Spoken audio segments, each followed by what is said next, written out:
Hey guys, hope everybody is safe and healthy. I'm Pranesh here. I hope you guys are good. And right now we are into our session today. I hope you guys saw the last video. I will paste the last video's link if you haven't seen. So I was discussing about something called the chess notations. So chess notations are basically representation of pieces in a piece of paper. How do you represent your move in a chessboard and how do you write them in a piece of paper? So, this has been a very important skill because this was the only game where you can find games of even 16th century, 15th century, etc. So today I'm going to just elaborate the main points about, on how to write a notation. In the last video I explained on how to represent a king, a queen, a knight, a rook, etc. Right now I'm going to be explaining you on how do you basically represent when a piece is being captured by another piece, and I'm going to teach you on how to represent a win in a paper, and also I'm going to help you out with the representations on how to write when a piece is giving a check, and also how are you going to write when you're going to be giving a checkmate to your opponent's king. These are the three fundamental basic ideas that I will be explaining to you. So guys who haven't seen the first video, please go to the first video, watch it once and then come here so that you get everything about the chess notations. And at the end of the video, I will give you a small homework that you guys should do it and try to come back for the next video and learn a bit more. Now let's go with the session. Now, about writing about chess, a position we represent through the following way. So the white is written on the left hand side in my case, and then comes the black. Now to represent a game that has been won by white, we represent it by a 1 on the white side because white has won the game -0, which means that white has won the game and black has lost, and vice versa. That is, if black has won the game, we represent the 1 over here and 0 over here. But what if it is a draw? So it's a 50-50 percentage, right? So being 1, the 50 is half. So we represent two halves here. That is 1 by 2 and 1 by 2. So that represents that the game is being drawn. These are the three things that you have to know. The basics that you should know on how a game is being represented while you win one by the white, while you win by the black, and if the game is being drawn. These are something universal that you can find in every game once a game has been done. So hope you guys get to know this. So now, before moving into the next session, when you capture a piece, in the first session I told you how to represent a piece. How do you move a piece? That's how you explain in the first session. That's what I explained in the first session.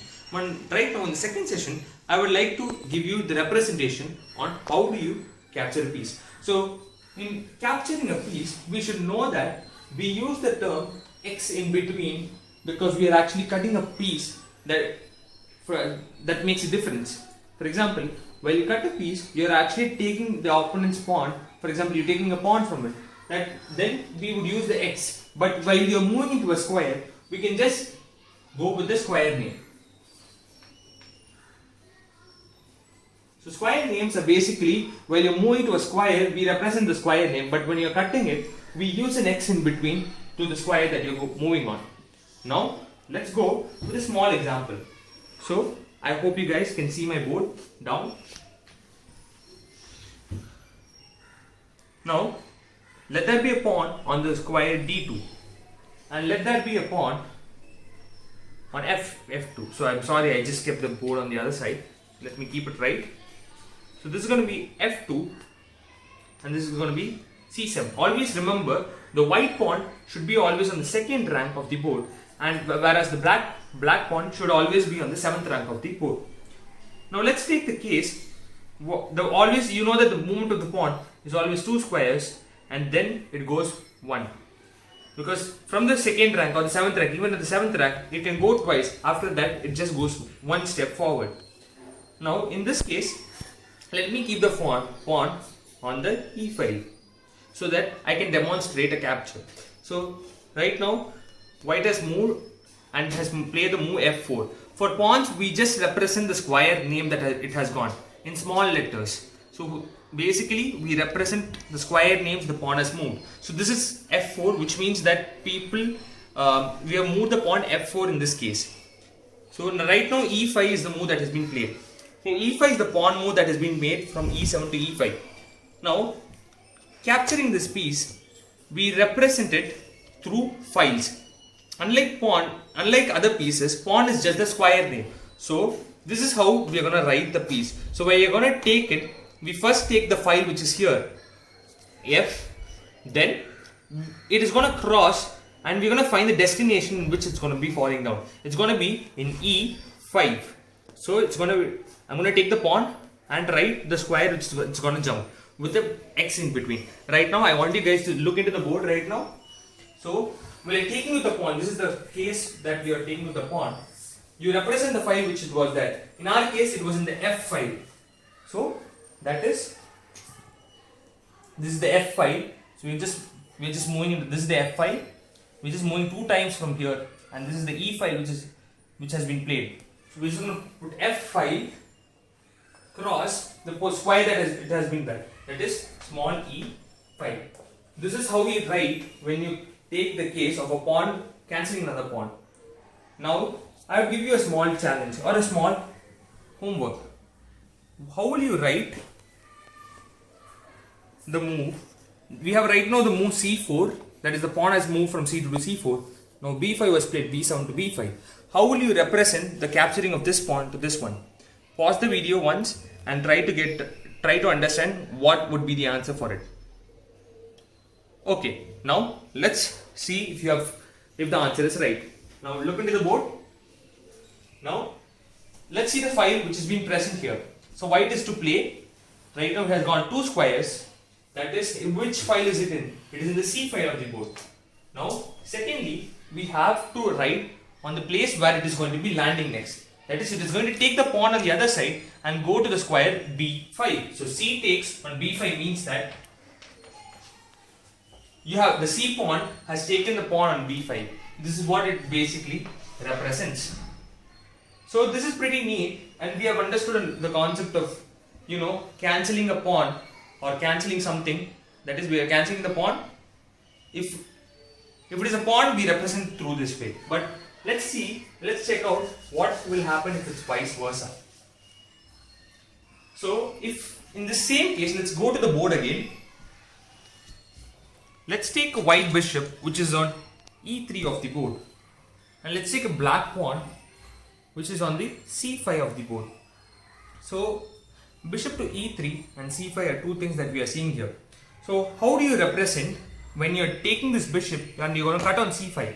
How do you represent this capture? So in case of pawns, we saw that something called we took the file's name from which it was there and then tried cutting this destination. So what we're going to do here is that we're going to make a small change. That is, because pawn does not have a representation like such as p, just takes the square name, we just represented the e file. So for example, if it is a pawn which was in e file, we would have said like e takes on d4, for example. It's an example. But here in this case, we're going to represent the piece name and just the square name is going to take. So this is going to be bishop, so a capital B cross on c5. A capital B cross on c5 means that this is how you represent when a piece is being cut. So for a piece is cutting another, or cutting or capturing another piece. So look here. So the bishop, which we're going to represent first a piece which is going to cutting, which is going to capture a piece. So that is going to be capital B. Now after this is going to be just cross. We're going to cut the piece which is in c5, the small c5. Always remember, as I told you in the last video, pieces should be represented in capital letters, whereas the square should be in small letters. Small letters are very important because this is how you will see in a lot of games. Because once you start understanding this concept, you can go to any video, any game and try to understand how the game is being played.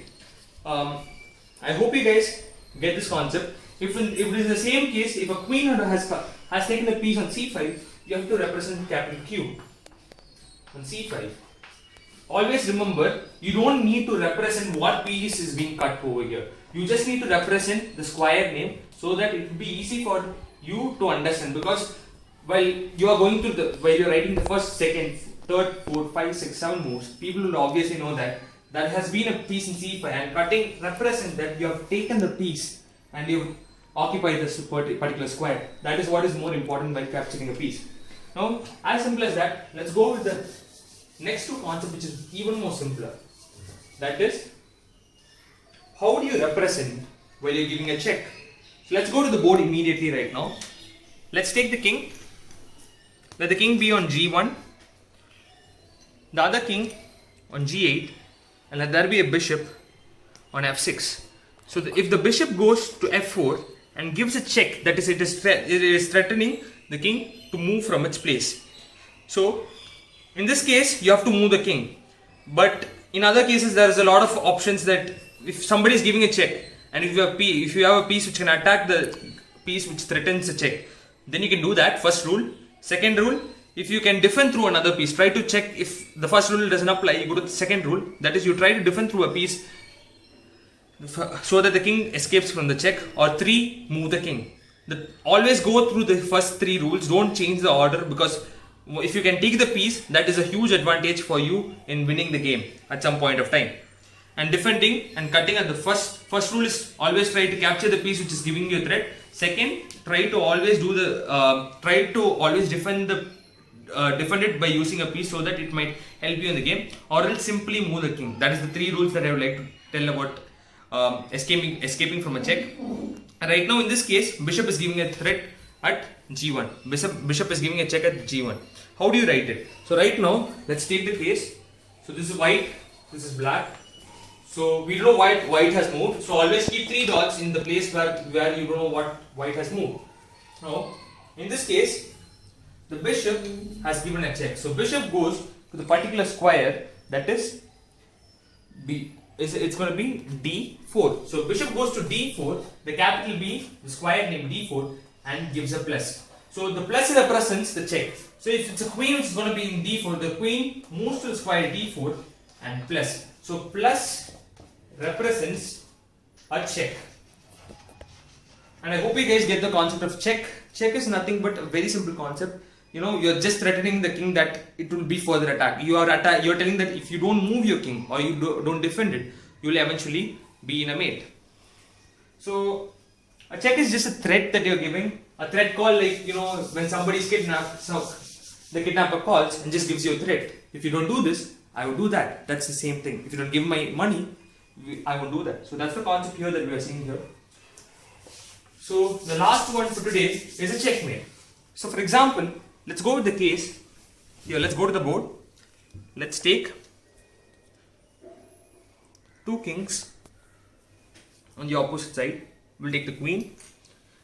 Let's keep the king, better. The king is at f1, the white king is at g3, and the queen is at b2. Now king has played the move, the black has played the move, king to g1. The black king has moved to the g1 square. So we're going to mate him through the move queen to g2.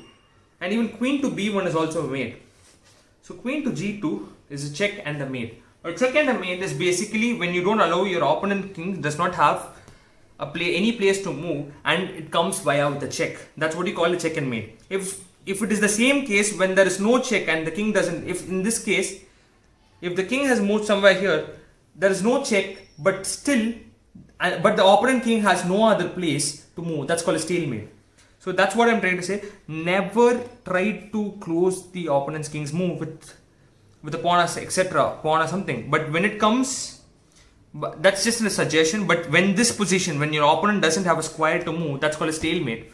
Here there's no check here. But when it comes with a check and your opponent does not have any place to move, that's called a checkmate. So here queen has moved. So let's try the move. So let's go with the move king to g1 and queen to g2, check and mate. How do you write it? Now let's go to the board. Let's understand the word checkmate. So first write white, black. We don't know what my white might have moved before. Right now black is moving the move king to g1. Now after move king to g1, queen is going to the square g2 and gives a checkmate. So a hashtag or an X and O box. So we talked about the checkmate. That is, when you draw a X and O box or a hashtag symbol that means it is a check and a mate. Now this is the concept that we have learned. So once you make the move, let it be any move, let it be a rook which has been gone to b1. In this case, if it was a rook, it would go to b1 and checkmate the king.